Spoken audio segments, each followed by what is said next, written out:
going from 0 to 60 with Chicken Little. So let's get cracking.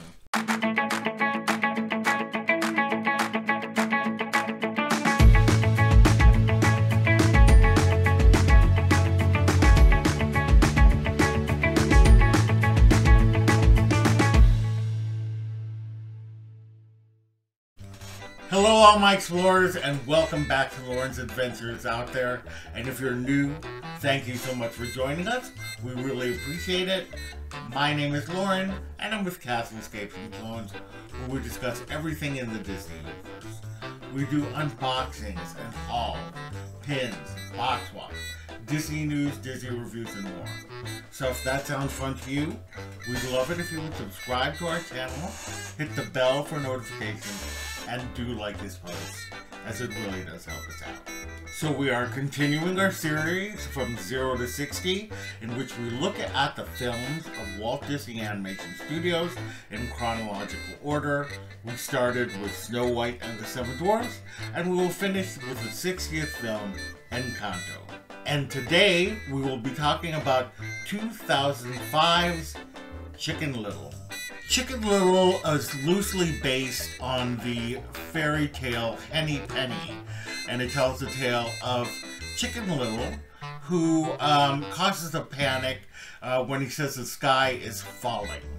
But it turns out that his town is being invaded by aliens, and they meet a little alien creature and help him get back home as well. Chicken Little would be Walt Disney Animation Studios' first fully computer animated film. Dinosaur was a mix of both live action and computer animation. And it would also mark the last film in which Walt Disney Animation Studios was named Walt Disney Feature Animation. The film would also sadly be the last film appearance of Don Knotts during his lifetime. His next film, Air Buddies, was released posthumously. Chicken Little was the second adaptation of the tale. There was a propaganda film made during World War II, which was loosely a remake to the cartoon.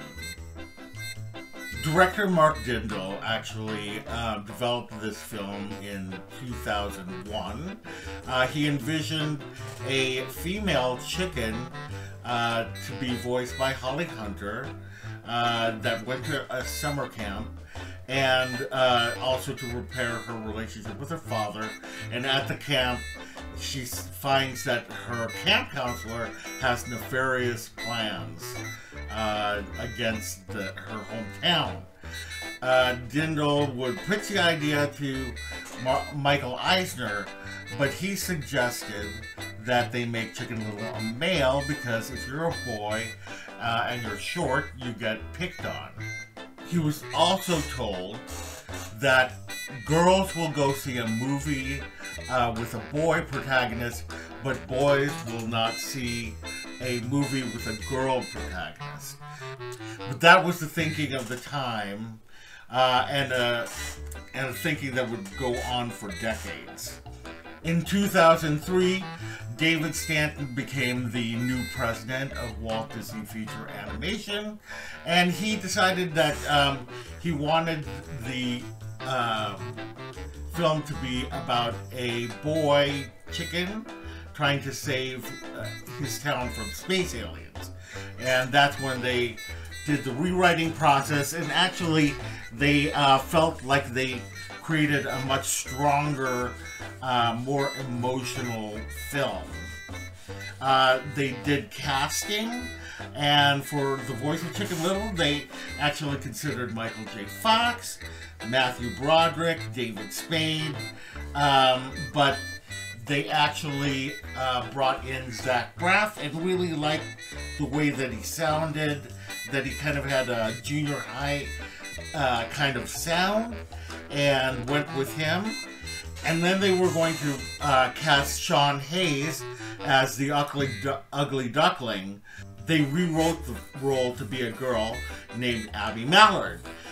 They considered Holly Hunter, Jamie Lee Curtis, Sarah Jessica Parker, Jodie Foster, Gina Davis, and even Madonna. But the role was given to Joan Cusack because she had natural comedy. And the rest of the cast was rounded out by Steve Zahn, Amy Sedaris, Don Knotts, Kate Finneran, and the wonderful Gary Marshall. In terms of animation, Disney selected 50% of its 2D animation staff and trained them in CGI animation. They went through a rigorous 18-month program with George Lucas's Industrial Light and Magic, and were introduced to a program called Maya. Michael Eisner had actually announced that they were going to only do computer animated films from now on. That was in response to competition by Pixar and DreamWorks, and also the unsatisfactory box office of some of the last few films: The Emperor's New Groove, Atlantis, The Lost Empire, Treasure Planet, and Home on the Range. The film was originally to be released on July 1st, 2005, but was pushed back to November 4th, 2005, as the date that was originally slated for Cars. At the time, the co-production deal between Disney and Pixar was going to expire with Cars in 2006, and because of the negotiations, it depended heavily on how Chicken Little was to do. If it was successful, the film would give Disney leverage in the negotiations, but if it didn't do well, then Pixar would be able to say that Disney does not produce good computer animated films. The critical response to the movie was lackluster. It received 36% on Rotten Tomatoes, and the average consensus was that Disney expends more effort in the technical presentation than in crafting an original storyline.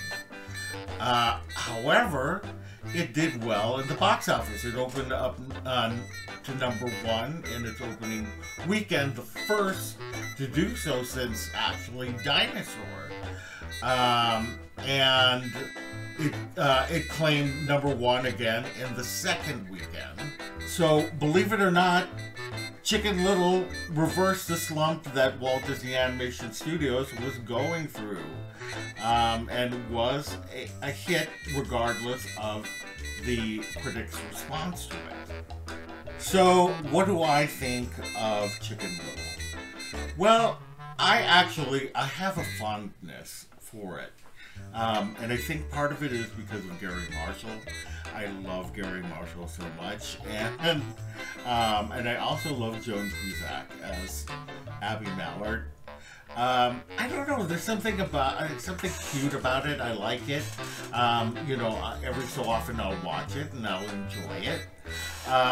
It's not one of Disney's best films. I probably would say it's toward the bottom, but again, for some reason, there's not a Walt Disney Animation Studios film that I hate. I enjoy pretty much every one of them, but again, I would say this is toward the bottom, but I do have a fondness for the film. Have you watched Chicken Little? If so, do you love it? Do you hate it? Let me know in the comments below. I'd love to know. If you had a good time today, we'd love it if you would subscribe to our channel, hit the bell for notifications, and do like this post, as it really does help us out. Visit us on all of our socials down below. Visit our website at www.castlescapesandclones.com. Thank you so much, and we will see you later. Bye!